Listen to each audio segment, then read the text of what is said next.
Welcome back. Panelists here. Danielle Pletka of the American Enterprise Institute. Helene Cooper, Pentagon correspondent for the New York Times. Presidential historian Doris Goodwin, author of the new book, Leadership in Turbulent Times. And NBC News political analyst Elise Jordan. All right, I'm going to start simply with the president when he was asked what he's thankful for, because it sort of allows us to kick off all of this conversation. Take a listen. What are you most thankful for, Mr. President? For having a great family and for having made a tremendous difference in this country. I've made a tremendous difference in the country. This country is so much stronger now than it was when I took office that you wouldn't believe it. And then here's what Kathleen Parker wrote. It was sort of in response to this. When reality is ignored or recharacterized in ways that defy logical thinking and mute rational rebuttal, then new normal, in quotes, becomes drip by drip just another category of current events. This horrible, tragic, bizarre thing happened, and the president said this loony, off-the-wall, obscene thing. Wash, rinse, repeat, Danny.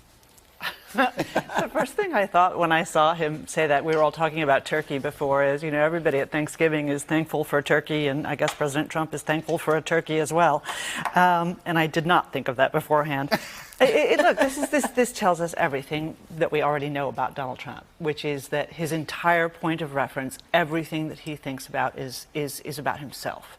And that is going to be the answer to every question you ask today, whether it's about Saudi Arabia or it's about climate change or it's about anything else. Donald Trump is number one about Donald Trump. So how do we conduct policy? How do you conduct the basics of governing under this, Helene? Chuck, you know, I was just thinking about what I'm thankful for, and it's for me. It's great. We're thankful for you, I'm thankful for me. I'm thankful for you. And you, and you, and you. It's always been me, though, so it's sort of, that's what we've come to expect. I think what's been really interesting in the past week, just watching President Trump, is starting, you really are starting to see made clear just how little he both understands about sort of the institutions of the United States and what make this country the country that we all love, and the things that he does understand is sort of like, you know, how little he cares. When you go from, you know, the attacks on the judiciary to sending American troops to the border to attacking the military for not catching Osama bin Laden fast enough when it was actually the CIA that was responsible for the hunt for Osama bin Laden, to look at his, what I found to be a rather refreshing statement on that just announced, sort of laid out in honest terms the American relationship with Saudi Arabia, which has always been pretty transactional. He just came out and said it. He said what it is. I'm going to put up, he also used 8 exclamation points. I've highlighted 6 of them. Of course, this was not from the president. It was supposedly a statement of the United States. America first. The world is a very dangerous place. I won't read them all here. Maybe he did, maybe he didn't. And questioning. I mean, can you imagine FDR, Teddy Roosevelt? No, you can't. I know the answer to that already. But the exclamation points, and yet, Helene's right. It was the most honest statement a president's ever said about our relationship with Saudi Arabia. Well, his asides always seem to be what really he is thinking about. I mean, I love the one when he was asked in the Fox interview, you know, how do you rank yourself, you know, with Abraham Lincoln and FDR and Ronald Reagan? And he said, A+, you can't go any higher. So I kept thinking that, you know, Buchanan always used to be the lowest in the presidential polls, and recently they did one that put Trump at the bottom, so the Buchanan family was celebrating they were no longer at the bottom.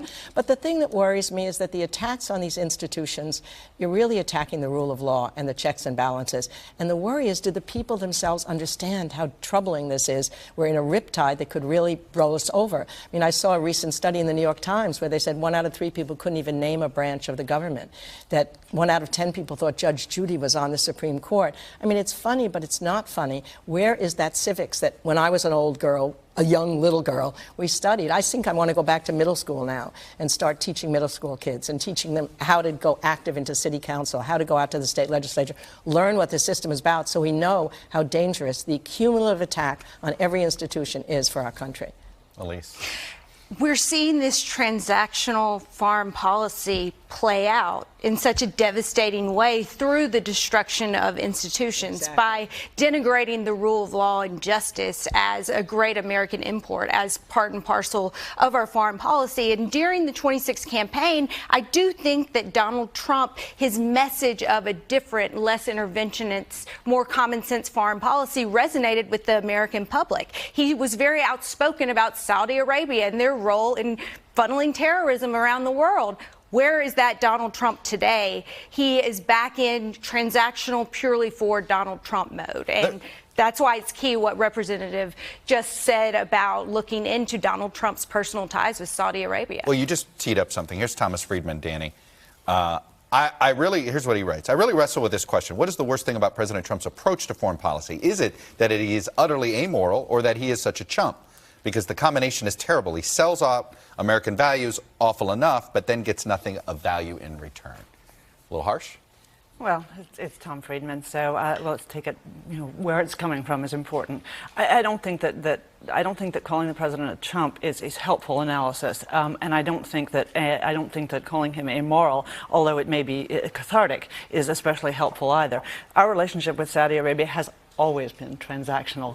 Our relationship with Saudi Arabia has always been about our larger goals in the region, not out of admiration for Saudi Arabia's rule of law, human rights record, or anything else. So, my view of this is informed by the problem that we have, and we've talked about many times, the politicization of absolutely everything.